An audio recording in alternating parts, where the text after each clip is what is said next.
Indeed, what a morning. What a beautiful morning it is. The sun is shining in San Miguel, the jacarandas and the bougainvillea are radiant, and we are once again here.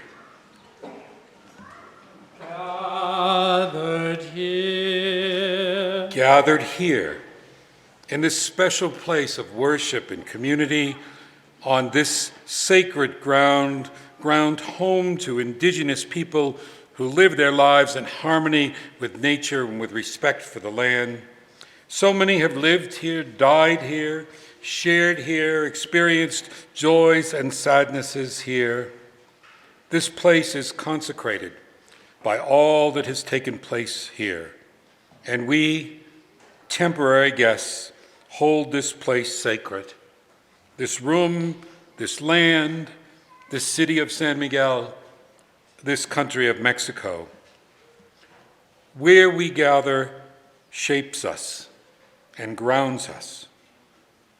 With all our history and all its potential for the future, being here is important. In the mystery of the hour.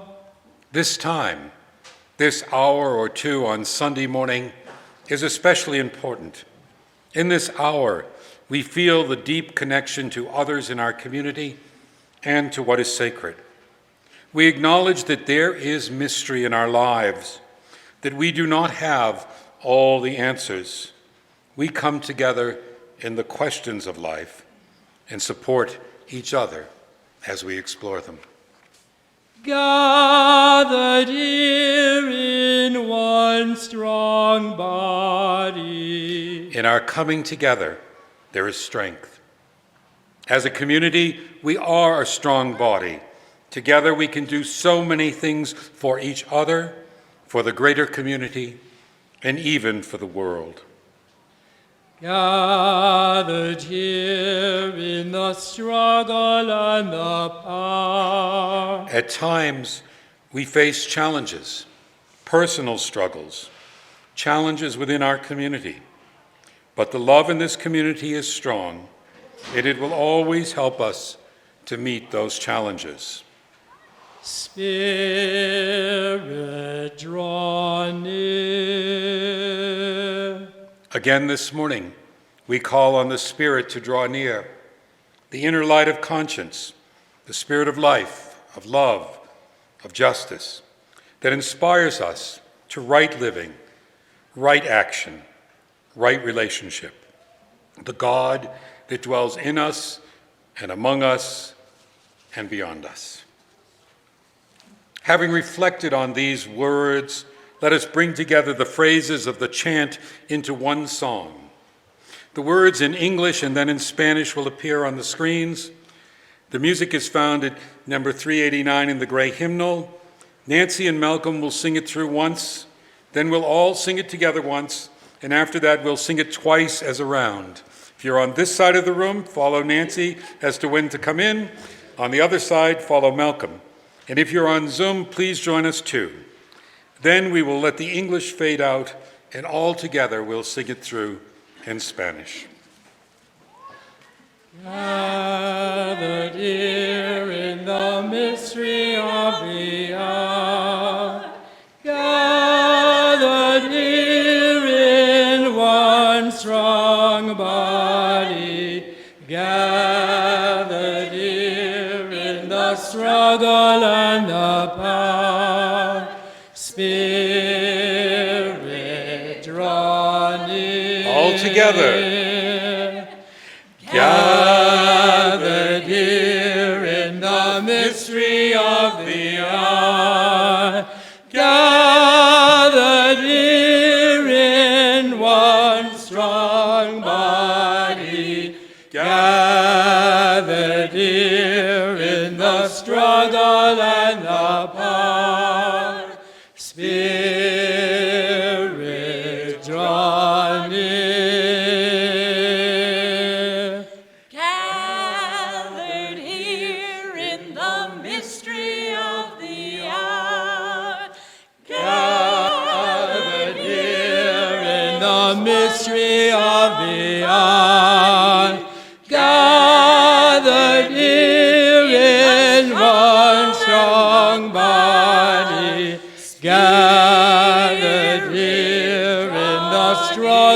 and the pact.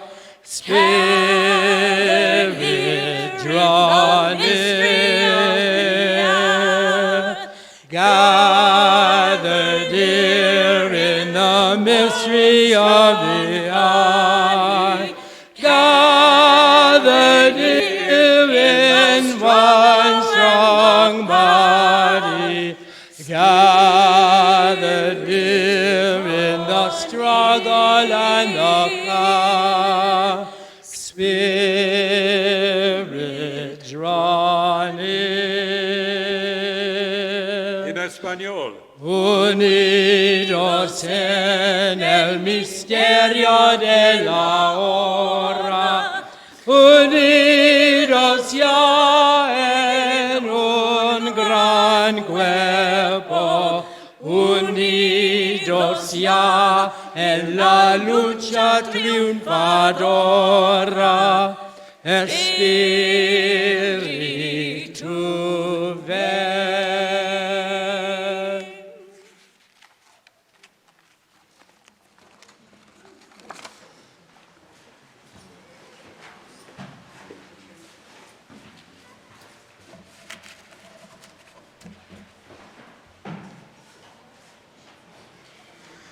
Good morning and welcome to the Sunday morning service of the Unitarian Universalist Fellowship of San Miguel de Allende.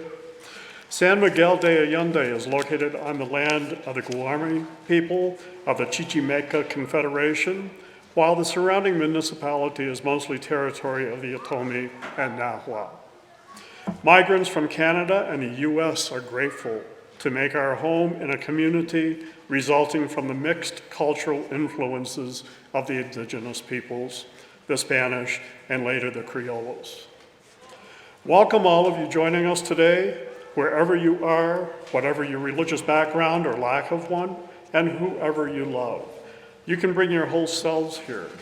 My name is Hugh Tomlinson, a member of the Sunday Service Committee, the Committee on Ministry, a sometimes usher, and most recently, I have become the chair of the Communications Committee, and I'll be your service leader today.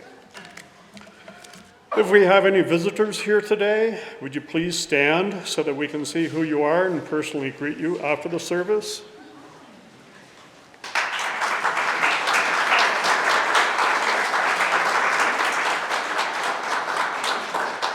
Thank you.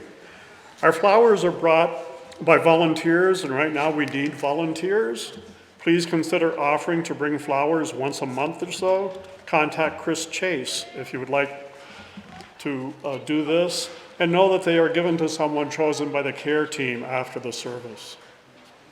Also, we need volunteers to help with treats for coffee hour. Store-bought is fine. Starting next week, we'll have a sign-up sheet so we can continue this popular tradition when Cookie Lady Nora is away. And that's a lot of work she does. I'm sure she would appreciate some help. We do record our Sunday in-person services. Just go to youtube.com and type in UUFSMA to access the great wealth of recordings we've collected there.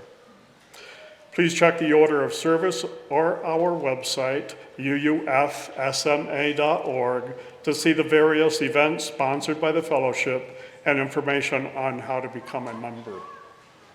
Finally, today is the second and final of our 2 annual meetings, to begin about 20 minutes after the break for people who have brought their lunch to get a bite to eat. Those on Zoom will need to leave their Zoom meeting and sign back into a different Zoom link for the annual meeting, and we'll be putting that link for you into the chat later. Fellowship members may vote in person or by Zoom. For those members who wish to attend in person at the Aldea, you need to exit immediately after the service in order to be officially checked in as a member before re-entering. Thanks for moving promptly. And also, as you depart, it would be a great help if you would please take your hymnals to the front entrance to help us out.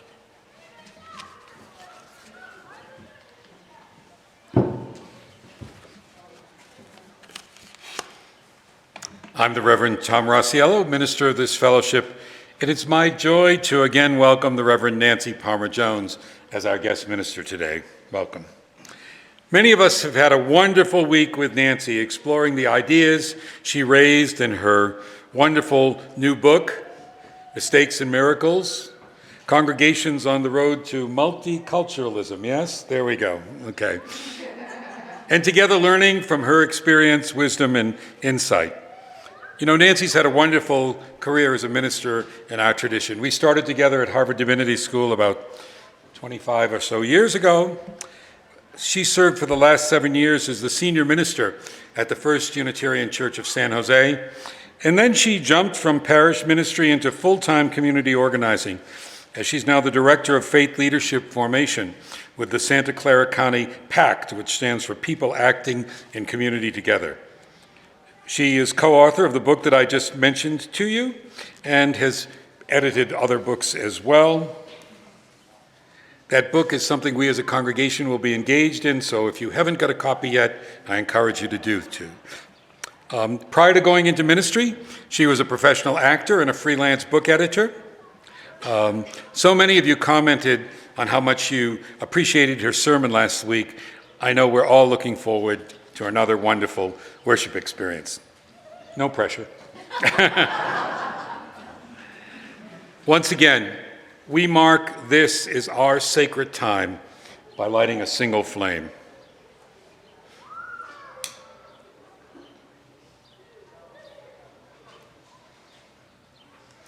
This flame is a beacon of welcome to all who seek a liberal spiritual home.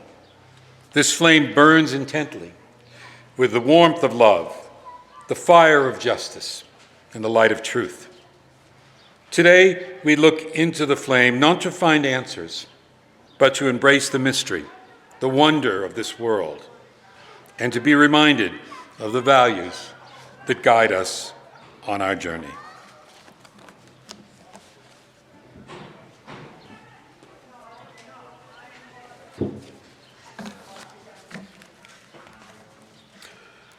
And now I invite you to all stand in body or in spirit, and let's recite together this fellowship's unique covenant. First in English, and then with my husband Jesus leading us in Spanish. It's interesting, the last couple of weeks I've had a number of conversations about what a covenant is.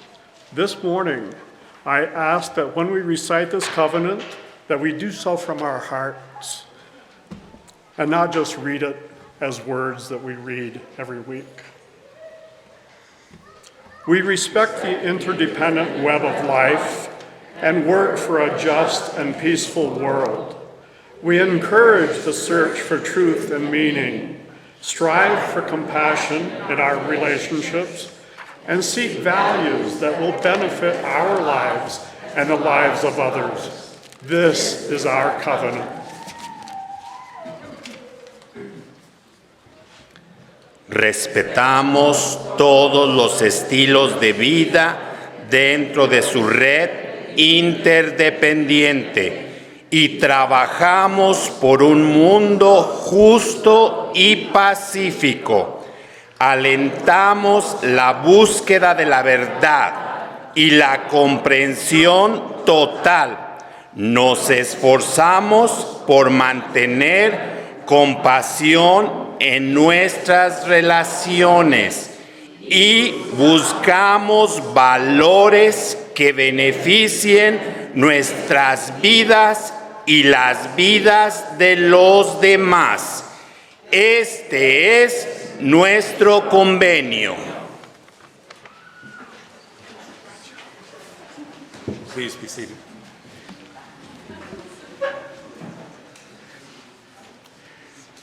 We now enter into a very sacred time in this service, a time when we share significant joy, sorrows, and concerns with our community. We together embrace the cycle of life, acknowledging the significant milestones in the lives of members and friends and family. We rejoice in the good times and accomplishments. We offer support and sympathy in difficult times. For each joy, sorrow, or concern we share, we light a candle, acknowledging that that person that thought, that prayer is held in all of our hearts this morning. If you have a joy, sorrow, or concern that you'd like shared in an upcoming service, please email it to me. If you are on Zoom this morning and have one, you can type it into the chat now. We begin with a candle of joy for Judy Rosenthal. Judy's surgery on Tuesday went very well, and there's no sign of the cancer spreading. The surgeons are very optimistic, and Judy is recovering well. She's still in the hospital in Mexico City, but we expect her home soon. And she is on Zoom right now, participating in this service.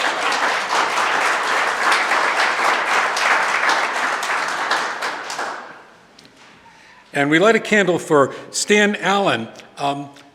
He was scheduled to have surgery in the U.S. this week, and I've not heard back from Stan when I wrote to him. But with this candle, we send our hopes that it all went well. He's recovering at rapid speed and will be back in SMA very soon.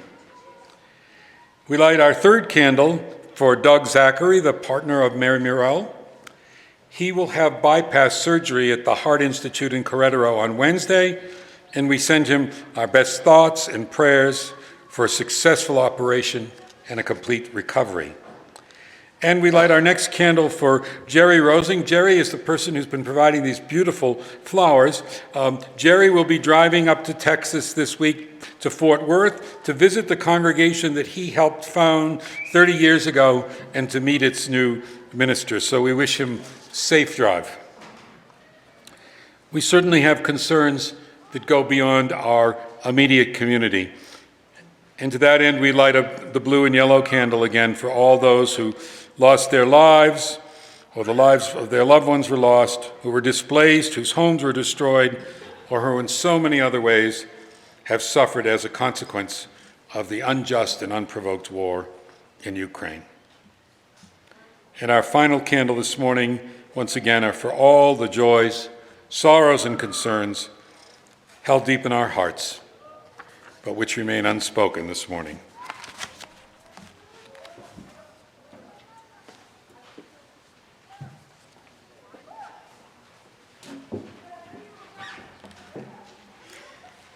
Unitarian Universalism is a living tradition of wisdom and spirituality, which means that we who identify as Unitarian Universalists covenant, we promise to continue to evolve, to learn and to grow and to change.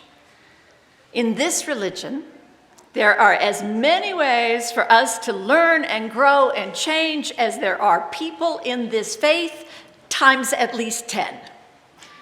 Let me lift up just 2 of these ways.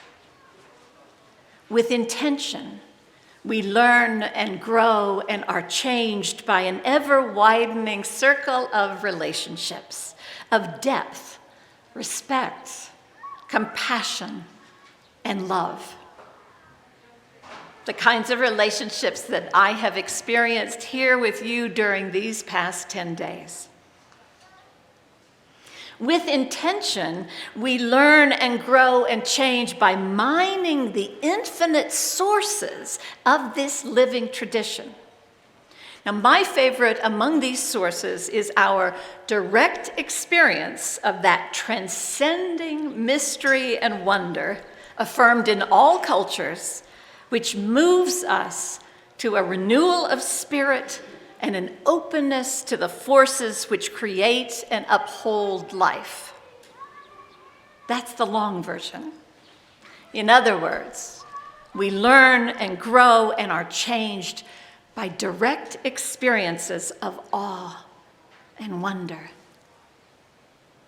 And sometimes that direct experience enters in when we grow quiet enough to hear our inner voice of wisdom, the call of our souls.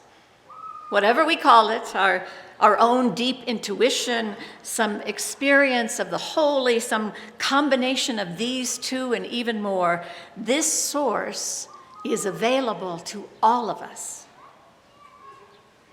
Our next song is number 391 in the Gray Hymnal, Voice Still and Small by John Corrado. I invite you to remain seated in the spirit of meditation. Paula will play all the way through it for us once, and then we will sing it in English, and finally in a Spanish interpretation written by my former congregant, Bev Clifford, and the lyrics will be on your screen.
Still and small, deep inside all, I hear you call, singing. In storm and rain, sorrow and pain, still will remain, singing, calming my fears, quenching my tears, through all my years, singing.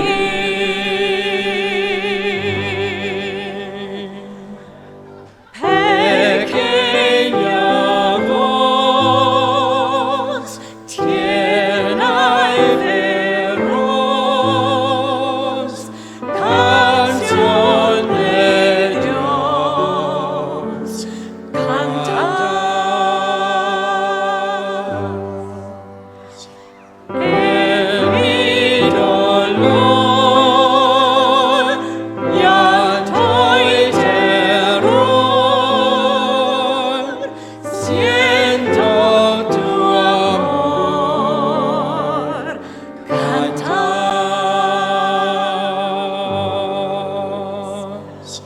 Me calmarás, consuelo das, nunca te irás, cantas.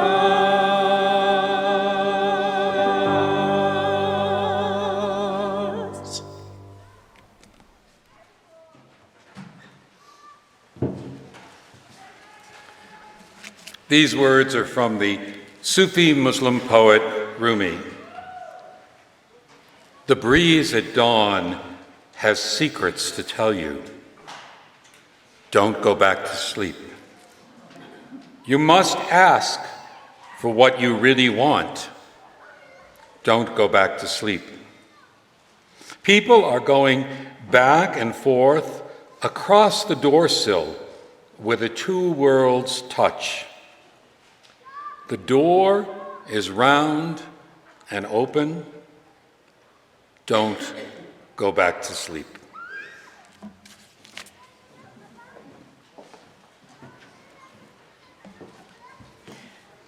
Don't go back to sleep. The breeze at dawn has secrets to tell you. There's a wide open door between the worlds of the everyday and the extraordinary, and we can move between them and experience them blending. We can find the extraordinary in the everyday, and we humans must. We need this direct experience of awe and wonder every single day for our very survival. Don't go back to sleep. There's a wonderful, brand new book called Awe, the new science of everyday wonder and how it can transform your life. Now, it's written by Dr. Keltner, who is a Mexican-born American professor of psychology at the University of California, Berkeley, the founder of the Greater Good Science Center, and host of the podcast, The Science of Happiness. Now, from these titles alone, isn't this a person that we want to get to know? Dr. Keltner has been studying the science of emotion, the what, how, and why of emotion since 1988. But at first, this science is reluctant to take up the experience of awe. I mean, how do you measure awe? How do you recreate it in the lab? What even is it? So in 2003, Keltner and his colleague, Jonathan Haidt, get serious about studying awe, turning to many sources, the mystics, the descriptions of the holy, the sublime, the supernatural, experiences people describe as flow or bliss, Max Weber's political theory, and anthropologists' observations of dance and art and music and religion across the world's cultures. And they finally come up with this definition. Awe is the feeling of being in the presence of something vast that transcends our current understanding of the world. The feeling of being in the presence of something vast that transcends our current understanding of the world. Vastness. It could take many forms. It might be the sight of something ridiculously huge or indescribably minute. It might be the sound of something beautiful or mysterious. The taste or the smell of something that transports us to another time or space. It might be the touch of something ineffably soft or even strange. It might be an idea or a feeling that blooms and expands within us, taking us on new inner journeys, just for a moment or for a lifetime. Being in the presence of vastness, then, these experiences of awe are accessible to us if we will just pay attention with all our senses. Don't go back to sleep. In awe, we are stretched a bit, or maybe a lot, beyond what we already know, and we have to go seeking new understandings, new frameworks where these experiences fit. In other words, in awe, we learn and grow and change as we Unitarian Universalists covenant to do. Don't go back to sleep. Let me pause here to say that I know many of us are just so damn tired, exhausted, right, by the stresses and sorrows of these last few years and the stresses and sorrows of this present moment. We actually need more sleep to recover the resilience that is our birthright. So believe me, I am not saying, and Rumi is not saying, we shouldn't sleep at all.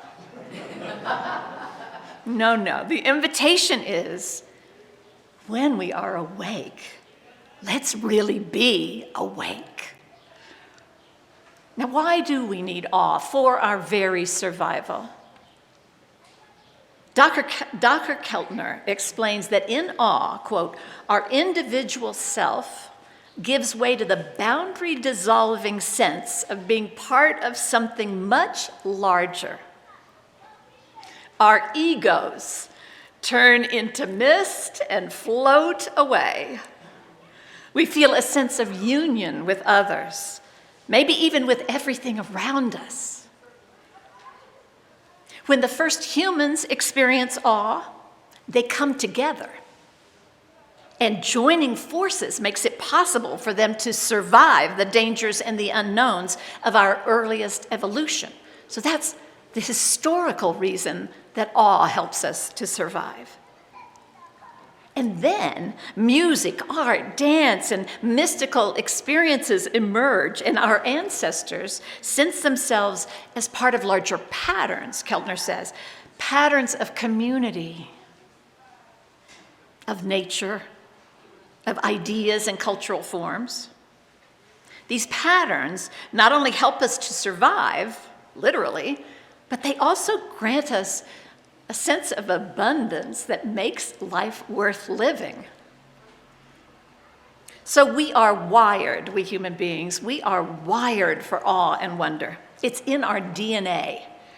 We need it to get us out of our narrow frames and into communion with each other and with all that is. In my new job with people acting in community together, we have a set of staff agreements that guide how we conduct our meetings and how we are with each other on a daily basis and how we approach the people we serve. Now, my favorite of these agreements is this one. Every mind is its own world. Every mind is its own world. I love how this guideline honors each of us as a unique person, how it asks us to respect the way another person's mind works and to recognize that there really isn't just one right way of thinking, believing, or viewing a situation. In fact, every mind is its own world insists that we approach each other with humility. Because, darlings, whether we've been partnered for 50 years or have just met 5 minutes ago, we cannot know everything about how this other being exists and experiences the world. British-American science journalist Ed Young brings this point home in awe-inspiring ways in his book called An Immense World: How Animal Senses Reveal the Hidden Realms Around Us. Young describes how we humans and the creatures of the more than human world have these wildly varying ways of sensing, of perceiving the world. And these different perceptions limit or expand the sensory stimuli that we're able to notice and receive, and that in turn influences how we respond. Each of us, humans and other creatures, has our own sensory bubble, our Umwelt. Umwelt is a German word meaning environment, and zoologists use it to describe not just a creature's all-encompassing physical surroundings, but also the part of these surroundings that each animal, each species can actually sense and experience. Each creature's Umwelt is its perceptual world. Every mind is a world of its own. There are some species similarities, right, about our sense organs and our capacity to sense things. Now, in this community here on online, our sensory abilities are going to run the gamut. Some of us, to one degree or another, cannot see or hear or taste or smell, and so on. Young says that we humans are primarily visual people, but that's a big generalization that leaves out all the blind or unsighted people who navigate the world without vision. So please do translate what I'm about to share according to your own Umwelt, your own sensory world. And I offer that invitation to translate, and yet I also know that this danger of leaving someone or something out is exactly what Ed Young wants to say in his book, An Immense World. Because we human beings can get so stuck in our own sensory bubble, We can have so much pride, we can be so superior and individualistic about it, that we think our way of experiencing the world is the only way there is, or at least it's the best way.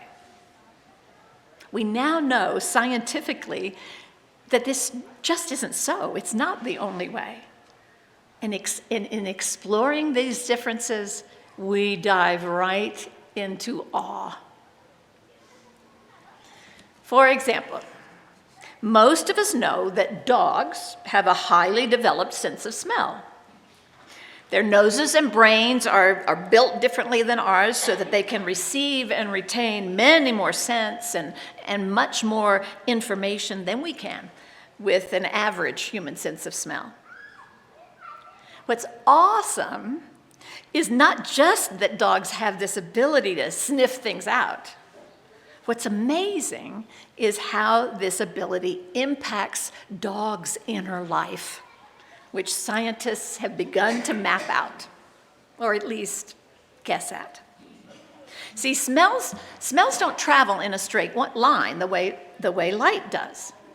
So instead, smells diffuse and sweep, flood and swirl, Jung says.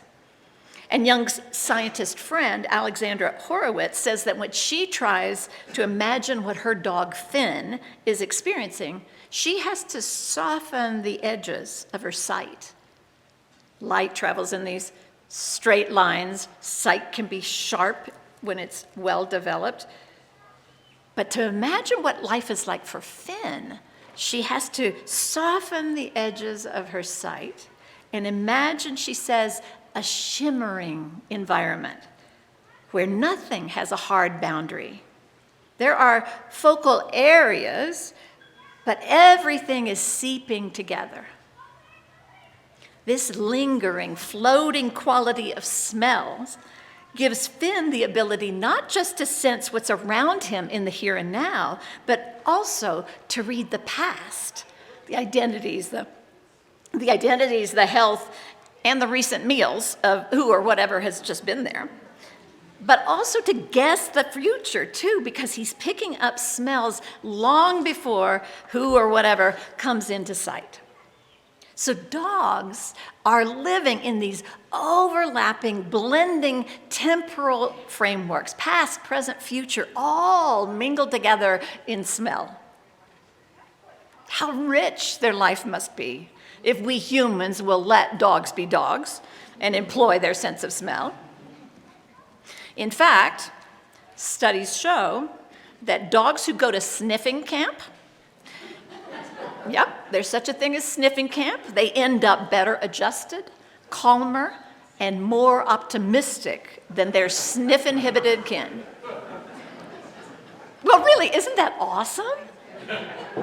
And isn't there some analogy here about cherishing our senses and not limiting our senses? Something about the ways we inhibit ourselves, something that applies to us if we want to be calmer, better adjusted, and more optimistic?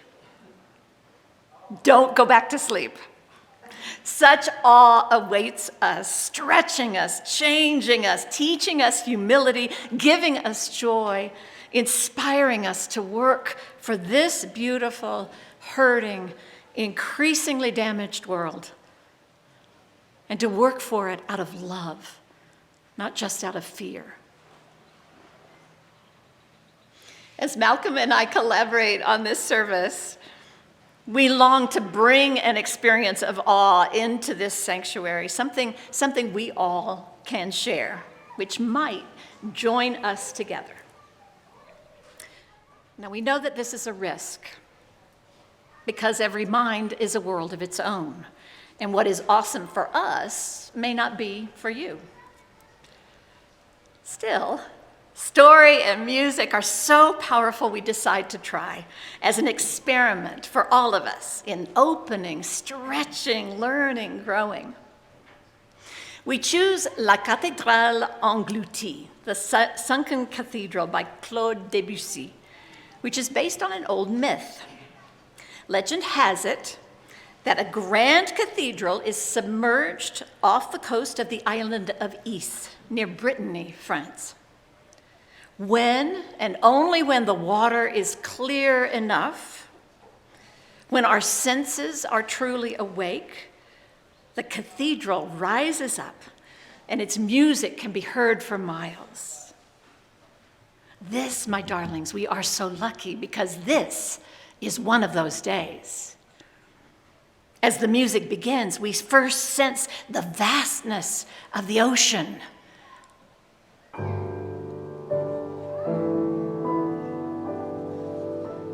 And then the cathedral begins to rise, water streaming off of its walls, the bells starting to toll.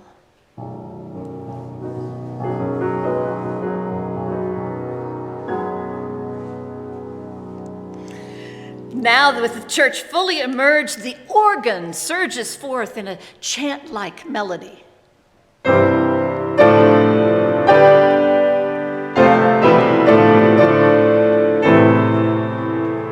And yet, the hour too soon draws nigh when the cathedral must sink once again.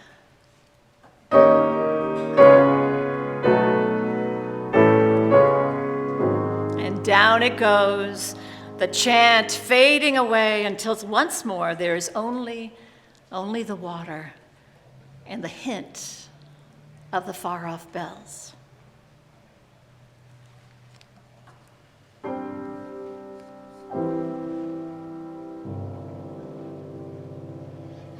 Dear ones, out of what kind of mind did this prelude emerge? And what world will each of us bring to the receiving of the whole piece?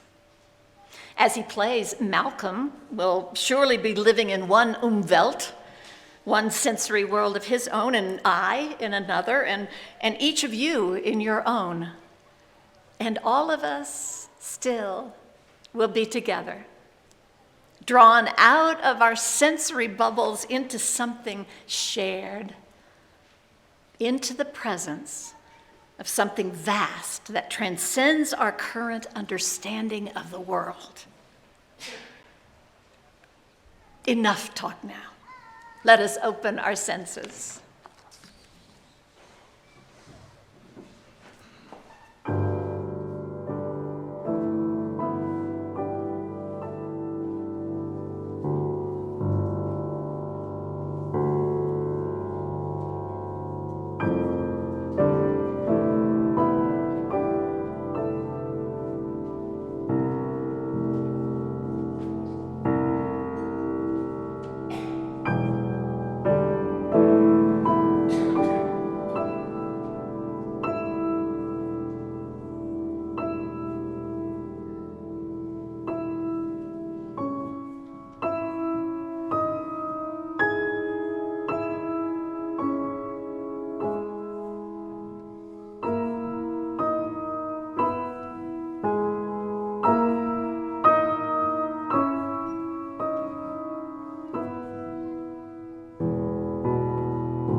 Every mind is its own world.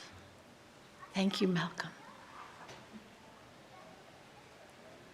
Dear ones, as you can hear, undoubtedly, ideas give me awe. And what these ideas add up to for me is a vision of a world in which we approach each other with awe at the vastness of each other's inner world. Letting go of our assumptions that we know what each other is thinking or feeling. Instead, coming to each other with awe at each other's courage and resilience, awe at our intention to learn and grow and change. What kinds of exchanges of wisdom and curiosity and beauty might we have then, every day? So to finish up and capture this sense of multiple voices and awesome exchanges, Malcolm suggests that we need a two-part invention. And while we're talking about this, he flips a few pages in the score that he happens to have on the piano, a collection of short pieces by the Belgian composer Floor Peters, and the book falls open to a piece called Invention. Come on, we are struck with awe. And then, when he plays it, there are the voices creating something greater than the individual parts. Just as you are, just as we are in community. May this too be a source of awe.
So many times I have told people north of the border that I live in Mexico.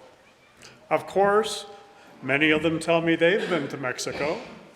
And when I ask them, where in Mexico have you been? 9 times out of 10, they reply, Cancun. I chuckle and I tell myself, wow, they've really seen Mexico. In 2017, my husband and I made the decision to move to Mexico. We settled on his hometown of Silao, not Celaya, Silao, home of the Leon International Airport. I did not want to be in an area of expats and a lot of gringos. I wanted to experience Mexican culture.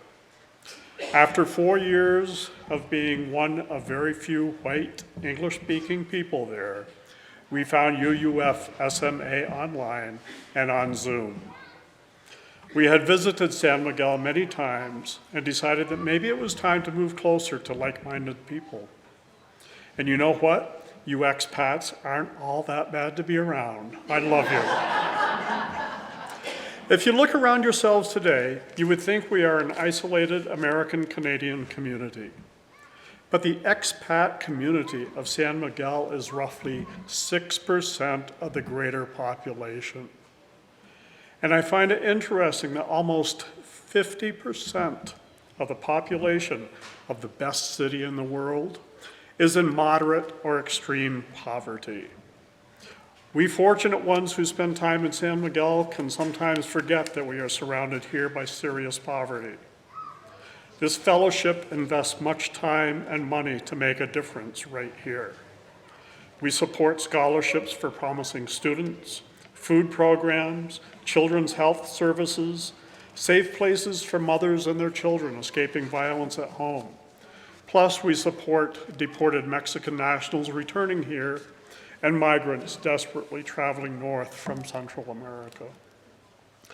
Our fellowship gives, and has been giving for more than 35 years, significant support to carefully vetted non-governmental organizations that serve our local community. We also wish to cover our expenses of producing Sunday services, including our amazing Zoom live broadcast and recording, and we support our minister position to help guide us to an even higher platform for sharing open and inspiring Sunday services, working for social justice and expressing our love. If you enjoy these services, please understand that they are not fully paid for by membership pledges. And it's not too late to complete today your 23 pledge on our website. So during the upcoming musical selection or immediately after the service, please go to our donate link, which you can find in the chat box or at our website, UUFSMA.org. That's UUFSMA.org. Thank you for opening your hearts and being generous today. The offering will now be collected and very gratefully received.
Let us join our voices together in song, hymn number 203, All Creatures of the Earth and Sky. I invite you to rise in body or in spirit. And will we sing all five? We will.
Please be seated. Thank you for being here in person or via Zoom today. And thank you, Nancy, for 2 wonderful services and for leading us in a midweek discussion of your book, Mistakes and Miracles. I'll put one more plug in. If you don't have the book, you should buy it and be ready to participate in a group read before too long. I want to remind you that, as you heard before, that those of you who are members, we have an important congregational meeting following this service, both here in the room and on Zoom. And because of that, we will not have our usual coffee hour or post-service discussion. We want to get the meeting started as soon as possible. So this is what we need to do. So that we get everyone checked in for proper voting, you have to leave this room and then register at the table at the front entrance and come back in. When you leave, take the opportunity to use the bathrooms. There's 2 here and 2 downstairs. And when you return, feel free to eat your snack or grab a snack or water from something that's out here and get comfortable for the meeting. And now, in our going, may we approach each other with awe, knowing that we can perceive only a fraction of each other's worlds. May we be awake, curious, and humble in our relationships with each other and with all the world. And as we extinguish the chalice, may we take with us the flame of hope, of love, and of this shared experience into our days until we meet again. Amen. Amen. And blessed be.